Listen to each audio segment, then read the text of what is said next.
সৌদির সঙ্গে $600 বিলিয়ন অস্ত্র চুক্তি করে কাতারে যুক্তরাষ্ট্রের প্রেসিডেন্ট ডোনাল্ড ট্রাম্প। চরমনে থাকা এই রাষ্ট্রনায়ক তার চিরচেনা ভঙ্গিতে সেখানেও জানান শুল্ক যুদ্ধেও তার জয়রথ অব্যাহত থাকার কথা। দাবি করেন যুক্তরাষ্ট্র থেকে আমদানি করা সব ধরনের পণ্যের ওপর শুল্ক আরোপ না করার প্রস্তাব দিয়েছে ভারত।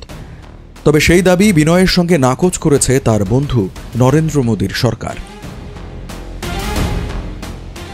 গত 15 মে ভারতের পররাষ্ট্রমন্ত্রী এস জয়শঙ্কর এক বিবৃতিতে বলেন, আলোচনা এখনও চলছে এবং সবকিছু চূড়ান্ত না হওয়া পর্যন্ত কিছুই চূড়ান্ত নয়।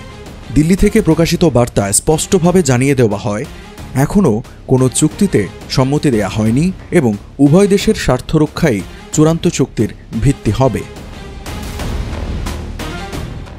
এর আগে 14 মে দোহায় একটি বাণিজ্য বৈঠকে প্রেসিডেন্ট ডোনাল্ড ট্রাম্প বলেন, ভারত এমন একটি চুক্তির প্রস্তাব দিয়েছে যেখানে তারা আমাদের পণ্যের ওপর কার্যত কোনো শুল্ক আরোপ না করেই নিতে আগ্রহী। তিনি আরও বলেন, ভারত বিশ্বের অন্যতম সর্বোচ্চ শুল্ক আরোপকারী দেশ, তবু তারা এখন আমাদের প্রতি সহানুভূতিশীল আচরণ করছে।